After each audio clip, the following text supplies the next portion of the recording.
குடியிருப்பு பகுதியில் சூழ்ந்துள்ள வெள்ள நீரை அப்புறப்படுத்த கோரி தூத்துக்குடி எட்டயபுரம் சாலையில் பொதுமக்கள் போராட்டத்தில் ஈடுபட்டனர்.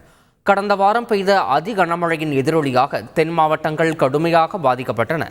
தற்போது இயல்பு நிலை திரும்பி வரும் நிலையில் தூத்துக்குடி எட்டயபுரம் சாலை பகுதியில் அமைந்துள்ள ஹவுசிங் போர்டு காலனி மற்றும் கொத்தனார் காலனி பகுதியில் தேங்கியுள்ள வெள்ள நீரை அப்புறப்படுத்தவும் மின்சாரம் கோரியும் அப்பகுதி மக்கள் சாலை மறியல் போராட்டத்தில் ஈடுபட்டனர்.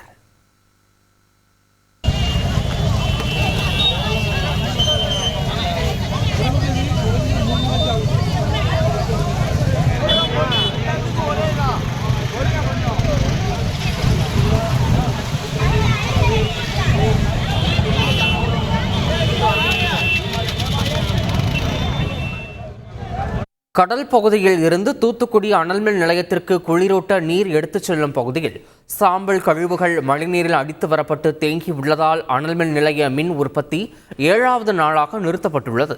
கடந்த 17 மற்றும் 18ஆம் தேதிகளில் பெய்த மிக கனமழை மற்றும் குளங்களில் ஏற்பட்ட உடைப்பு காரணமாக தூத்துக்குடி மாநகரமே வெள்ளக்காடானது. இந்நிலையில் தூத்துக்குடி அனல்மின் நிலையத்தின் பல்வேறு பகுதிகள் மழைநீரில் மூழ்கின.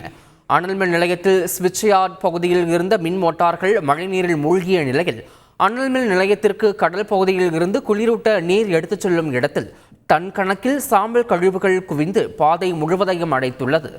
இதன் காரணமாக கடந்த 17ஆம் தேதி இரவு முதல் அனல்மின் நிலையத்தில் மின் உற்பத்தி 5 அலகுகளிலும் நிறுத்தப்பட்டது. தொடர்ந்து மழைநீரை அகற்றும் பணியில் அனல்மின் நிலைய ஊழியர்கள் ஈடுபட்டனர்.